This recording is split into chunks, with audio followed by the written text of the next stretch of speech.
नमस्कार। आप देख रहे हैं टारगेट विथ हिमांशु। उत्तर प्रदेश में 69,000 सहायक अध्यापकों की भर्ती के लिए दिसंबर 2018 में विज्ञापन जारी हुआ। 2020 में शिक्षक नौकरी पाए और आज 2025 बीतने को है, 5 साल हो चुके हैं।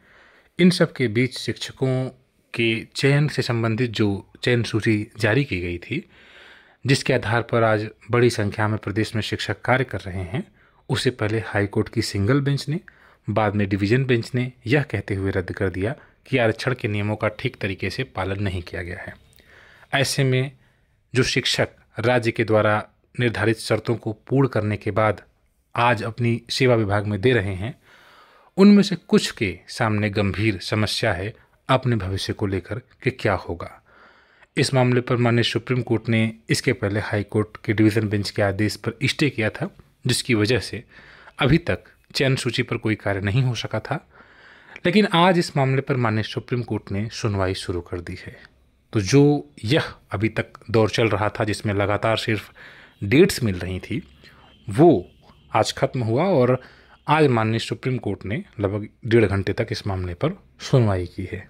आज की सुनवाई के आधार पर आप किसी एक पक्ष की ओर यह नहीं कह सकते कि हाँ, वो पक्ष ने मजबूती से अपनी बात रखी, यानी चाहे वह आरक्षित वर्ग हो चाहे अनारक्षित वर्ग हो, दोनों में से ही किसी वर्ग ने अभी यह उम्मीद की ही नहीं थी कि आज इस मामले पर कोर्ट हियरिंग सुनवाई शुरू कर देगी। इन सब के बीच जब कोर्ट ने बोला कि हम आज इसे सुनेंगे, तो तमाम ऐसी बातें जो अभी तक कि हम हाई कोर्ट में पार्टी नहीं थे, या अपने एक्सक्यूजेस दोनों पक्षों के द्वारा बताए गए। मुख्य रूप से जिन शिक्षकों के सामने गंभीर समस्या है, वे अपनी बात को पहुंचाएं कोर्ट तक। इन सब के बीच कोर्ट ने अभी जो मामले नहीं सुने जाने वाले हैं, जैसे कई यहाँ पर याचिकाएं एक साथ कनेक्ट कर दी गई थी, तो कोर्ट ने यह कहा कि जो मुख्य याचिका है पहले उसे सुन लेते हैं, और जो अन्य याचिका है जैसे ईडब्ल्यूएस या अन्य कुछ याचिकाएं, उसको डिटेक्ट कर दिया जाए, ताकि हम पहले एक मामले पर, जो चयन सूची का मामला है, उसका निस्तारण करें। तो देखिए, आज की सुनवाई के आधार पर आप ये नहीं कहेंगे कि आज बहुत अच्छी बहस हुई है। बहस कोई कुछ खास नहीं है। दोनों ही पक्षों की ओर से अधिवक्ताओं ने अपनी बात कोर्ट तक पहुंचाई है कि हाँ, क्या पूरी प्रक्रिया रही है, थोड़ा बहुत कोर्ट को समझाने का प्रयास किया है। लेकिन अभी इसमें कुछ हुआ नहीं है। इस मामले पर दिसंबर की डेट लगाई गई है और प्रॉपर तैयारी के बाद अब अधिवक्ता दिसंबर में 16 दिसंबर के आसपास सुनवाई की तिथि नियत की है, और उस दौरान फिर से अब एक सुनवाई का दौर शुरू हो सकता है, जिसमें दोनों ही पक्ष, एक सामान्य पक्ष और एक आरक्षित पक्ष, अपनी अपनी बातों को रखेंगे, और उसके बाद फिर आगे क्या होगा उसको हम लोग जानने का प्रयास करेंगे। लेकिन यह बहुत बड़ी मानसिक पीड़ा है उन लोगों के लिए जो 5 साल की नौकरी के बाद भी अभी समस्या झेल रहे हैं, और उनके लिए भी जो सरकार के द्वारा एक चयन सूची जारी की गई पहले 6800 शिक्षकों के लिए, बाद में उसे सेटिसाइड कर दिया गया, यानी कि एक प्रकार से उसको रद्द करते हुए नई चयन सूची बनाने के निर्देश दिए गए, तो कोई भी नौकरी नहीं पा सका। तो ये मामला काफ़ी लंबा है। इन सब के बीच शिक्षक अपने भविष्य को लेकर, जो सामान्य वर्ग के अभ्यर्थी हैं जिनका गुणांक बेहतर है, जो बॉर्डर लाइन पर हैं, वो अपने भविष्य को लेकर भी असमंजस की स्थिति में है कि अब उनका क्या होगा, कहीं उनके साथ अनहोनी न हो जाए। तो अनहोनी तो नहीं होगा। आपने देखा कि छत्तीसगढ़ में जब 3, 4, 5 महीने, 6 महीने नौकरी करने के बाद सरकार ने उनकी व्यवस्था की, तो कोई बाहर नहीं होगा। आप इस बात को ध्यान दीजिएगा।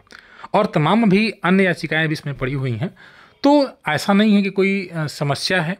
हाँ, ये है कि जो मामला पहले से चूंकि हाईकोर्ट ने डिसाइड कर दिया था, यही एक मेन रीज़न था, और हाईकोर्ट ने सबको पार्टी बनने को भी बोला था। तो आज के डेट में देखिए, अभी ये पहले हम समझने का प्रयास करते हैं कि कितने गुणांक के अभ्यर्थियों को कोई दिक्कत नहीं है। देखिए, शिक्षक 72 गुणांक 74 गुणांक वाले जो हैं, वे भी अपने आप को लेकर परेशान है, कहीं मेरे साथ कुछ गलत नहीं होगा। बिल्कुल गलत नहीं होगा। इसमें जो लगभग 8 से 10 हज़ार का जो मार्जिन है, जो लास्ट में जो गुणांक है अंतिम, उसी पर लड़ाई है कि वो किस पक्ष का वास्तव में होना चाहिए, और वो है 69.768 के आसपास का जो रेंज है, 69.7 को देखें तो इसके नीचे 69.6, 69.5, इसके नीचे अगर आप जा रहे हैं जितना, उनकी वास्तविक लड़ाई है। ठीक है, ऐसे शिक्षकों को लड़ाई लड़ने की ज़रूरत है, अपना पक्ष मजबूती से कोर्ट में रखने की ज़रूरत है। ठीक है, बाकी अगर आप सामान्य वर्ग के हैं और आपका 72 गुणांक है, 71 गुणांक है, 70 गुणांक है, तो आपको 1% भी इस मामले पर ध्यान देने की ज़रूरत नहीं है, क्योंकि ध्यान देंगे तो मानसिक पीड़ा झेलेंगे आप। ठीक है, तो आप अगर बहुत ज़्यादा इस चीज़ को सीरियस लेंगे तो आपके लिए समस्या होगी, जैसा मैंने बताया। तो आप बिल्कुल बेफिक्र रहिए, इसमें आपका कोई दिक्कत आपको नहीं होने वाली है, क्योंकि आप अगर ऊपर से भी फिल्टर किया जाएगा तो भी आपका आसानी से चयन हो जाएगा। हाँ, जो बॉर्डर लाइन के कैंडिडेट्स हैं, जो 68 गुणांक वाले हैं, जो 67 गुणांक वाले हैं, उन्हें अपना पक्ष कोर्ट में मजबूती से रखना है कि साहब हम तो सरकार के द्वारा मानक जो है उसको पूर्ण किए, हम नौकरी किए, 5 साल से विभाग में अपनी सेवा भी दे रहे हैं, तो अब हमें, या मतलब कि हमें भी अपनी बात को रखने का मौका दिया जाए। तो ये पूरी प्रक्रिया अभी चलेगी कोर्ट में। अभी ऐसा कुछ मैंने जैसा कि बताया कि ऐसा नहीं है कि आज के ही दिन मैटर डिसाइड नहीं हुआ है।